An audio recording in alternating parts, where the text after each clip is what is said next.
Hi everyone, I am Pablo Galarza with Century 21, and today I brought Dan Rogers with G-Ray. Is that G-Ray still? No, it's just right now. It's just right now. Hey, but Dan, tell our audience a little bit about you. Yeah, so I'm Dan Rogers from Rate Mortgage. We dropped the guaranteed because no one could spell guaranteed anyway, so now we're just Rate, R-A-T-E. Yeah.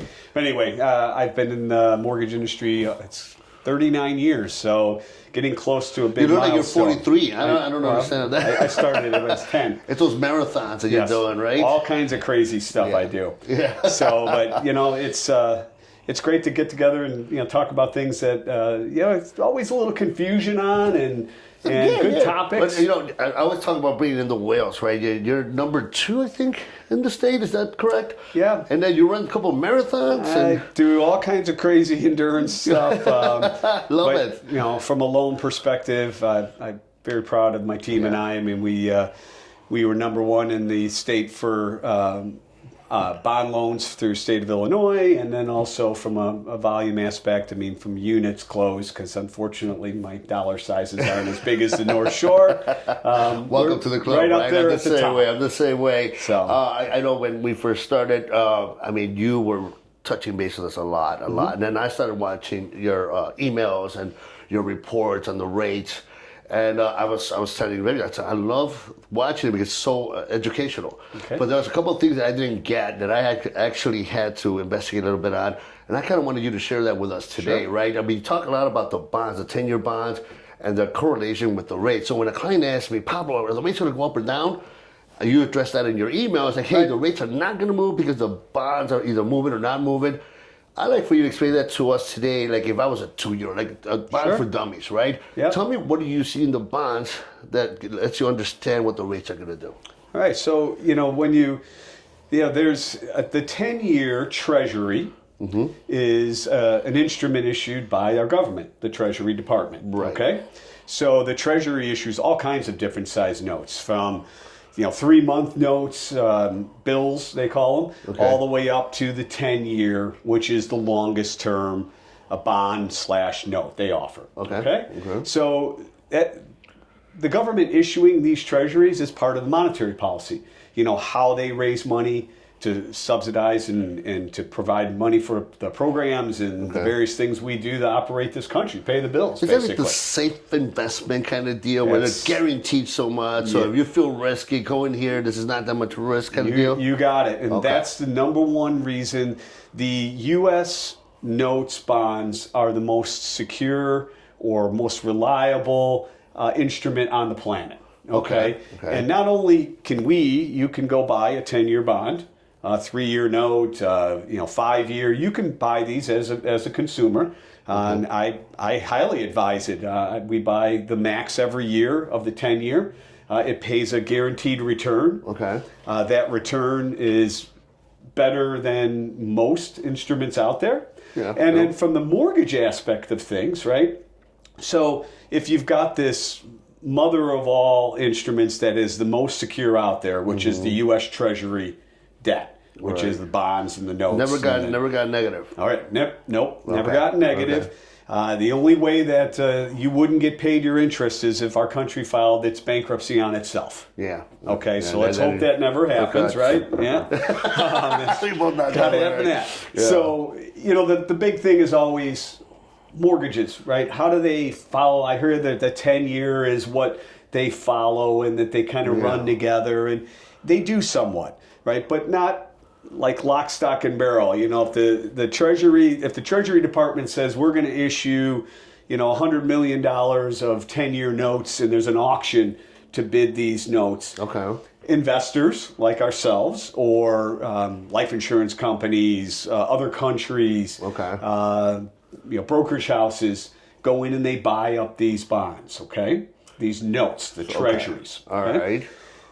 So from a mortgage perspective, a mortgage-backed security is a bond, and it's a 30-year bond. Okay? So you have Fannie Mae, Freddie Mac, which are these two pseudo-government agencies that we, as the citizens, took over in 2011, basically after the housing crisis. when you go and apply for a mortgage loan, a conventional mortgage loan, us as rate, we do your loan, we close the loan, and then behind the scenes, we take your loan and a bunch of others, and we put together what's called a pool. And we put together these pools of $10 million, $100 million pools. And we group these, we go to Fannie Mae or Freddie Mac, and they reimburse us our money. They issue a bond for this pool of loans at the specific rate that we put it together at. Some guaranteed yield, right? Yeah. That's their That's interest. the yield, Yeah. yeah. Okay. And you, as an investor, could buy these bonds. Life insurance companies love these bonds, mortgage-backed securities, because they pay a set return for a long period of time. Right. And we're looking at what, 4 or 5%, 7%? Typically, what you're going to have is the mortgage-backed security is going to be about 2% higher than the current 10-year treasury.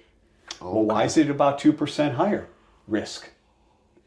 If you've got the least risky possible security, the treasury on the planet, at say 4%, a mortgage-backed security or mortgage-backed rates, mortgage rates in general, all of those terms are, say around 6%.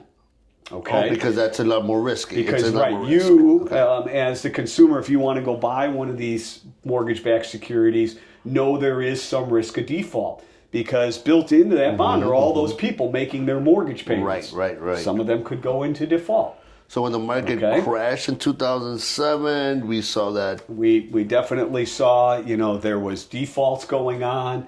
There was uncertainty about how to keep the program funded, Fannie Mae and Freddie Mac, and that's where the Treasury stepped in and said, we're going to run this. And, they've even, over periods of time through COVID, they've been one of the biggest purchasers of mortgage-backed securities, Fannie Mae and Freddie Mac. which drove rates down to those record low levels because they were buying up all this to keep that liquidity in the market, so that people and the faith, right? They're Yeah. like, okay, we're gonna. So when we hear investors talking about, all right, they're buying more than 10-year bonds. And the yield usually goes up when they're buying them? Yeah, when when there's a lot of activity on the bond, the yield's going to go up, rates are going to come down.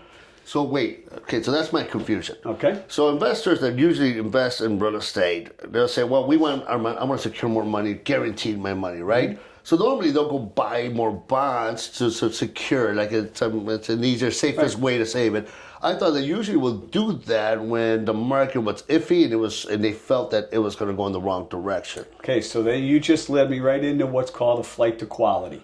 Okay. So what happens on the planet is when you have global events especially, or we have a stock market maybe that starts a runoff where it's not going very well, investors take their money, pull it out of the riskier side of investment tools, which would be your stocks and other instruments like that, and they will go and buy up treasury securities.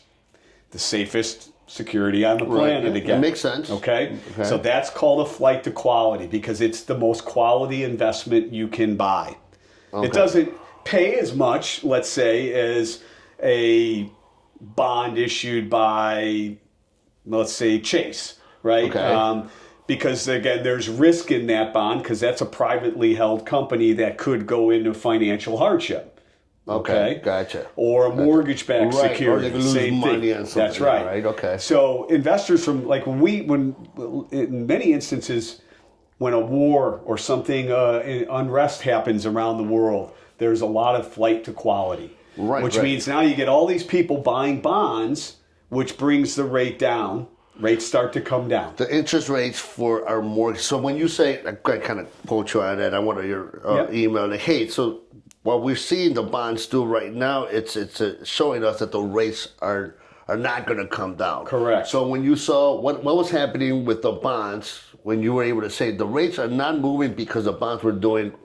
Correct. So mortgage-backed securities, so mortgages follow the treasuries in regards to what they're doing. They're just a little lag behind, right? So if the Fed comes out and says, or the Treasury comes out and says, hey, we're issuing this amount of new treasuries at this interest rate, to try to get investor incentive going. Okay. And let's say that's coming down. New investors come in to the market because they can buy them up at maybe a cheaper price, right? Okay. Same thing happens with mortgage rates. Then mortgage rates start to follow and come down.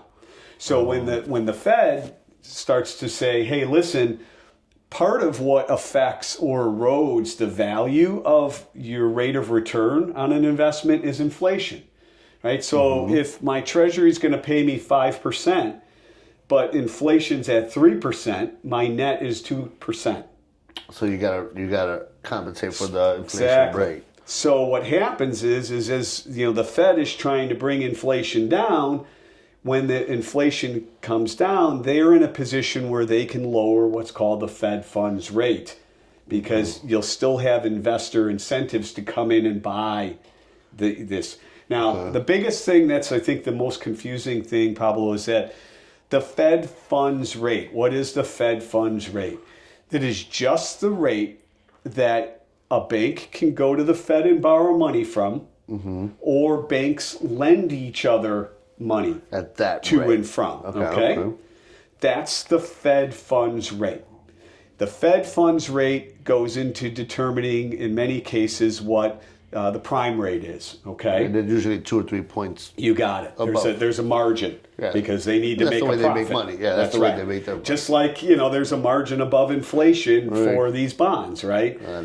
So, when inflation's high, rates were higher because they're trying to stay a step ahead of inflation to make sure we're incenting investors to buy these, higher, less return investments. Okay, so during inflation, we raise the rates, and I'm thinking more to stop demand so that we could get the supply chain up and, kind of level off the grounds here, right? Yeah.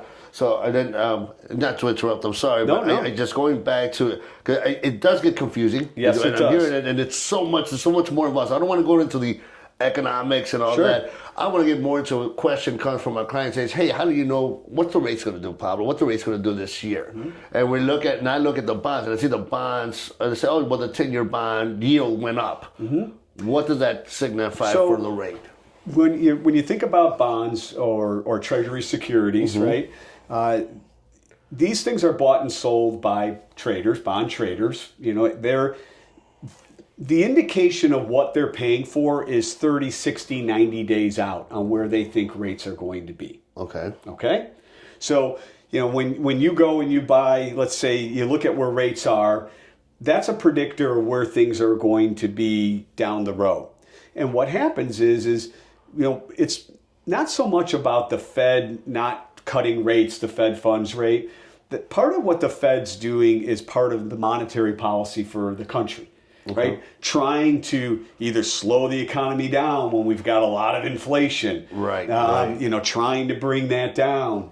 They're trying to control and manipulate through interest rates the future. Right. Okay? So when you look at things like that, it's more about what the Fed and the Treasury says they feel is happening than it is what their actual action is right then and there. Okay. So after they meet, and they say we're not doing anything with rates, then a couple days later they come out with their minutes of the meeting. And that's really what investors are looking for. What are all of them saying? What are they talking about? Hey, it's starting to get a little better. We're starting to come in line. It starts to lean it towards, okay. Investors start going, they're leaning towards maybe cutting. Yeah, if the Feds are feeling comfortable about the future, then now we start putting more in the risk. And these investors, bond traders, you personally, if you want, you start to go, okay, yeah, maybe I'm going to wait another 30 days, 60 days, but then I'm going to start buying bonds because we feel they're going to be a better purchase at a better level to purchase at. So it's always trying, and then you get the reports every week, like consumer price index and unemployment, right? And you start getting these reports, and these investors are going, oh my gosh, okay, yes, so that's a little inflationary. That one's not. People are getting laid off. That's good. We want it to slow down. I see. I mean, one of the things is when I watch you know all the factors. You go into different factors, economic factors. You watch the whole wheel, right? Me, I'm more of a guy that I watch what's going on the floor. Inflation's too high.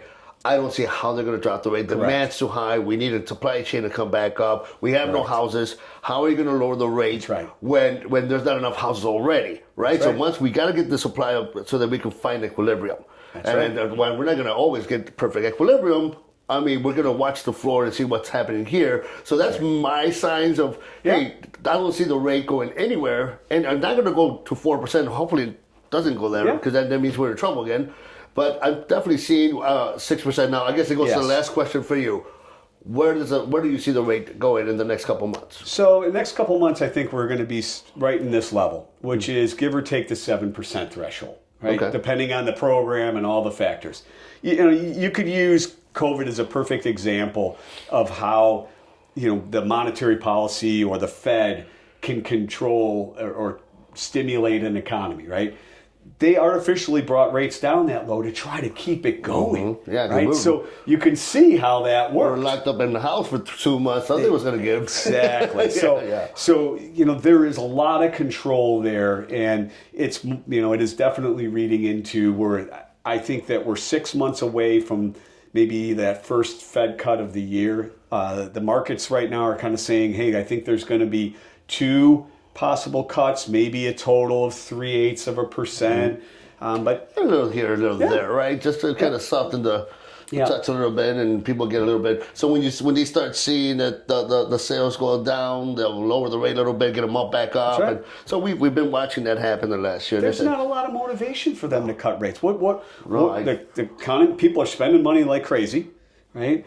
We certainly don't need, from a real estate aspect, we still have a supply issue. Right. Right. We've got a lot of demand and we don't have a lot of supply. I'm saying that every day, Right. So we don't need rates any lower to get more demand. Right. We need, rates would be great if they went lower because there's a lot of people stuck in their home that want to sell, but don't want to give up the rate they got. Or they want to sell, but they don't know if they're going to find something to buy. That's always been the issue the last 2 years, right? Hey, if I sell, where am I going to go? Yeah. So, and because we don't have that enough supply. So, but that's great. I love that we touched this subject, and we're going to definitely do more.